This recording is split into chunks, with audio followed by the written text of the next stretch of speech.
जहां तक मुझे जानकारी है, अंतर्राष्ट्रीय गीता महोत्सव के इस जिला स्तरीय कार्यक्रम में वेबिनार के माध्यम से हमारे इस कार्यक्रम की अध्यक्षता कर रहे सम्माननीय एसडीएम साहब, और जैसा नाम वैसा ही गुण है, हमारे जिला शिक्षा के शिक्षा अधिकारी सम्माननीय श्री संत कुमार जी, जिनके कुशल नेतृत्व में हम सब लोग इस गीता जयंती के पावन कार्यक्रम को संपन्न करने जा रहे हैं। इसके साथ ही मुझसे पूर्ववर्ती वक्ता के रूप में सम्माननीय डॉक्टर संगीता नेहरा जी उपस्थित थी। मैडम आयुष विभाग की निदेशिका हैं।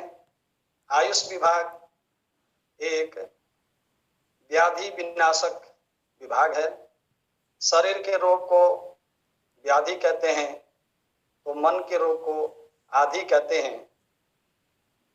मैडम का आज का जो वक्तव्य था वो ये सिद्ध करता है कि मैडम अकेले व्याधि ही नहीं, आदि की विनाश के भी बहुत सारे कार्यक्रम कर रहे हैं।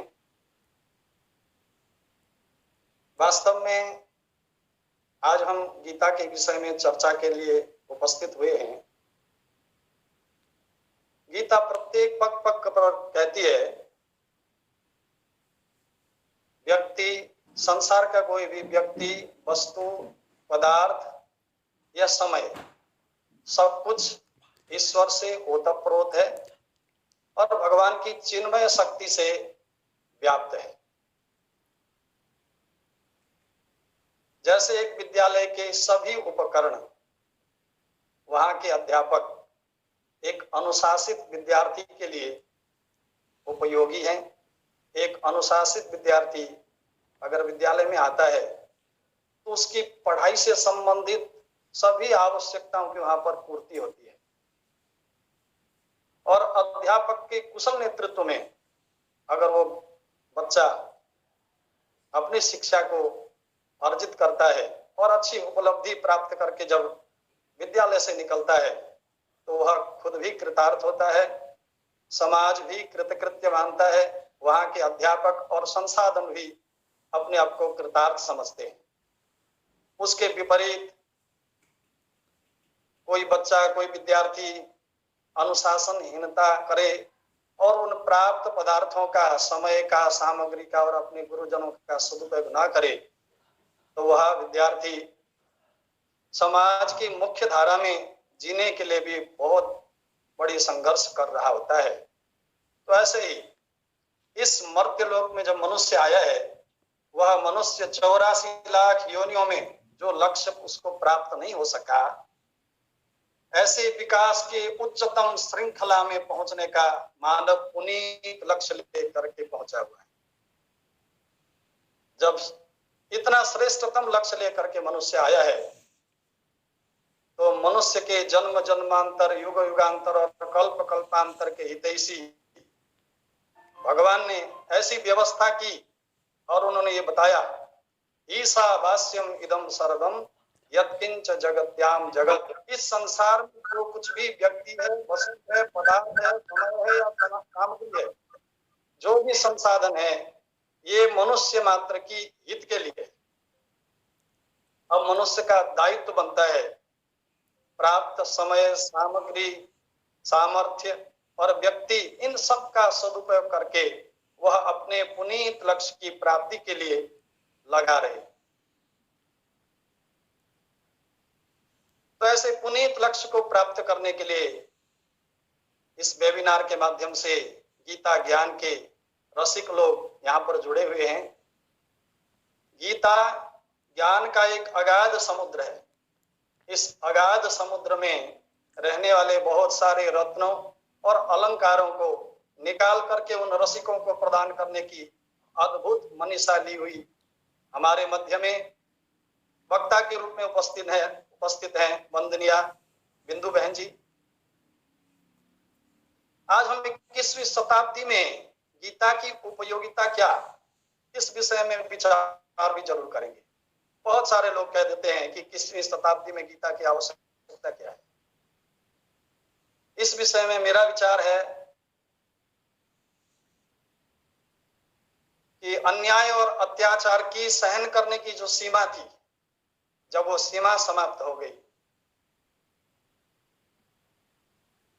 तो अन्याय और अत्याचार से हमेशा हमेशा के लिए मुक्त रहने के लिए जब अर्जुन भगवान श्री कृष्ण के सानिध्य में धर्म युद्ध के लिए उपस्थित हुआ तो समाज दो विभागों में विभक्त होकर के कुरुक्षेत्र में पहुंचा था और धर्म युद्ध की दृढ़ प्रतिज्ञा के साथ अर्जुन गया था, पूरा उत्साह था।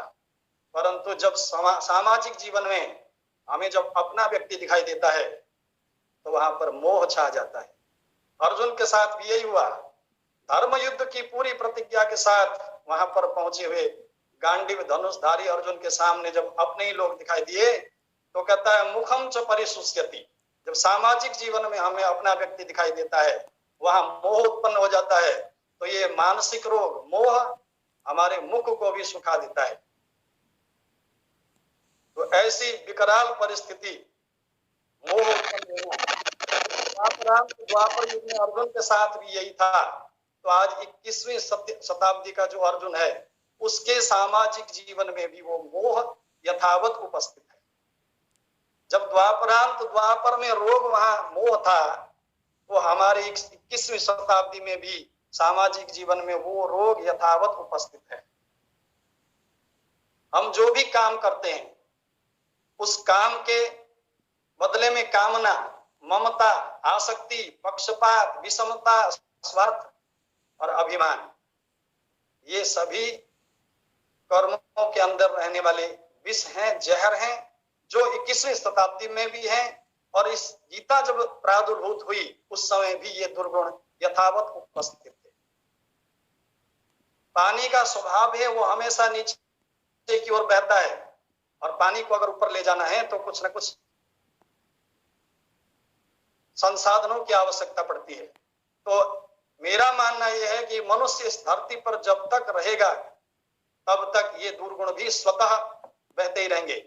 और जब तक ये दुर्गुण रहेंगे, जब तक ये दोष रहेंगे समाज के अंदर, तब तक श्रीमद् भगवत गीता संजीवनी बन करके तब तक प्रासंगिक रहेगी और उपयोगी रहेगी। 21वीं शताब्दी के अर्जुन का रूप बदला है। द्वापर में अर्जुन का रूप जहां गांडीव धनुषधारी था, आज 21वीं शताब्दी के अर्जुन का रूप बाह्य रूप क्या बदला? वह लैपटॉप का बैग धारण करके चलता है। 21वीं शताब्दी के अर्जुन का रूप बदला है, वो धनुर्धारी न होकर के लैपटॉप का बैगधारी बन चुका है। और 21वीं शताब्दी में गीता की प्रासंगिकता और जिम्मेवारी बहुत ज्यादा बढ़ जाती है। गीता को हम पढ़ें ये बहुत ज्यादा आवश्यकता इसलिए है कि हमारा देश कभी 3:30 बजे सुबह उठ करके स्नान करने, ठंडे पानी से स्नान के बाद श्री कृष्ण गोविंद हरे मुरारे हे नाथ नारायण वासुदेव ये उच्चारण करके सारा जीवन भगवान की स्मृति करता था।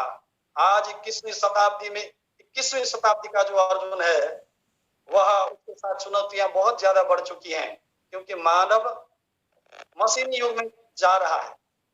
प्रातः काल सुबह 8:30 बजे या 9 बजे ब्रश करता हुआ आज का नवयुवा अपनी पत्नी को ये कहता है कि मेरा नाश्ता तैयार कर दे और टिफिन डाल देना, और ये कह करके फटाफट जब निकलता है ऑफिस को और रात को 11 बजे लैपटॉप का बैग धारण करके दोबारा आता है और वही लैपटॉप खोल करके शुरू हो जाता है कि अभी कई जगह ईमेल करने और कई जगह के मेल पढ़ने हैं, बहुत सारी जिम्मेवारियां हैं।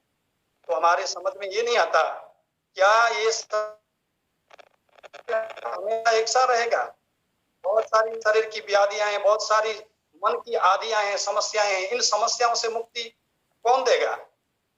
जीवन में आने वाले अवसाद, आत्मग्लानि, ये अवसाद और आत्मग्लानि बहुत सारे जीवों का, बहुत बड़े 21वीं शताब्दी के धनुधारी के आत्महत्या का कारण भी बन सकते हैं।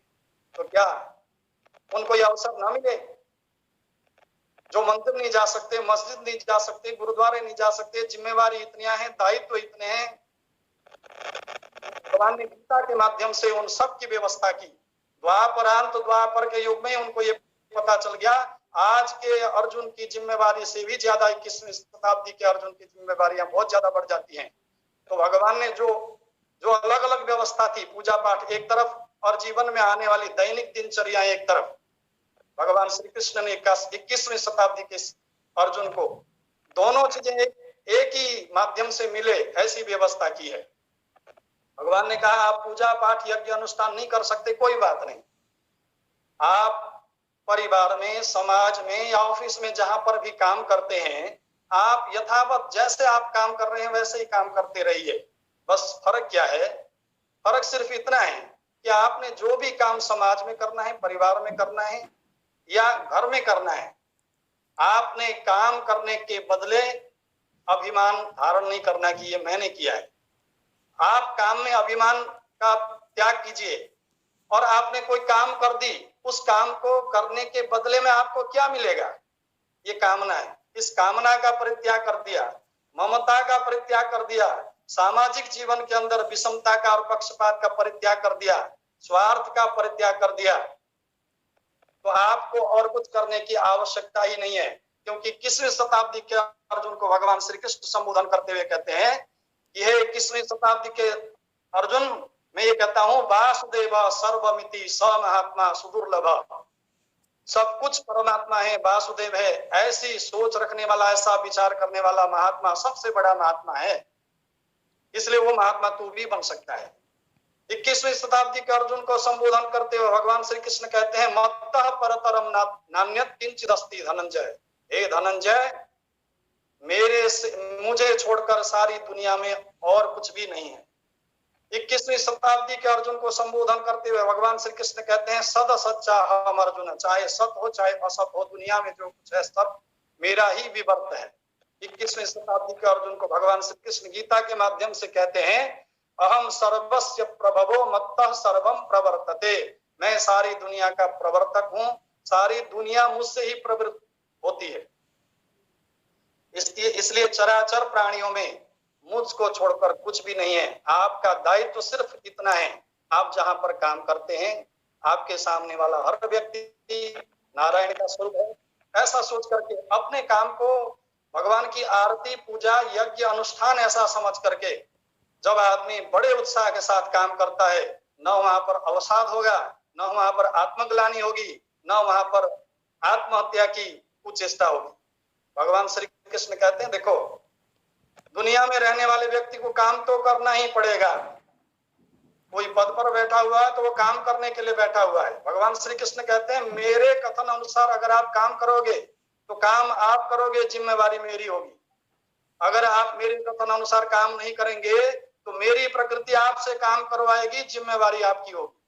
बड़े बड़े पद पर बैठे हुए लोग इस मंच के माध्यम से उपस्थित हैं, सब जानते हैं, अगर लिखित संविधान वैधानिक तरीके से हम काम करेंगे तो जिम्मेवारी हमारी नहीं होगी, हमारा सिर्फ दायित्व पूर्ण होगा। अगर हम लिखित संविधान या नियम के विपरीत काम करेंगे, हमारी प्रकृति यानी मन बुद्धि मन मस्तिष्क को लगा करके काम करेंगे तो प्रकृति हमसे काम करवाएगी और जिम्मेवारी हमारी होगी। आज तो मुझे आश्चर्य ये भी हुआ कि हम शास्त्रों के विषय को भी अपनी बुद्धि और मस्तिष्क के द्वारा यानी प्रकृति के द्वारा करना चाहते हैं। तो भगवान श्री कृष्ण गीता में ये कहना चाहते हैं, काम अगर मेरे कथन अनुसार करोगे तो दायित्व मेरी होगी, जिम्मेवारी मेरी होगी। तो 21वीं शताब्दी के धनुर्धारी अर्जुन को भगवान श्री कृष्ण ने यही कहा कि मेरा कथन सिर्फ इतना है, जो भी कुछ काम करें ईश्वर की पूजा, ईश्वर की आराधना समझ करके करें, आपको आत्मग्लानि की जरूरत नहीं होगी, अवसाद कभी आएगा नहीं। आप प्रत्येक क्रिया और अवस्था में प्रत्येक व्यक्ति के रूप में भगवान नारायण की पूजा कर रहे हैं। ओम पूर्णमदः पूर्णमिदं पूर्णात् पूर्णमुदच्यते पूर्णस्य पूर्णमादाय पूर्णमेवावशिष्यते। बहुत बहुत धन्यवाद।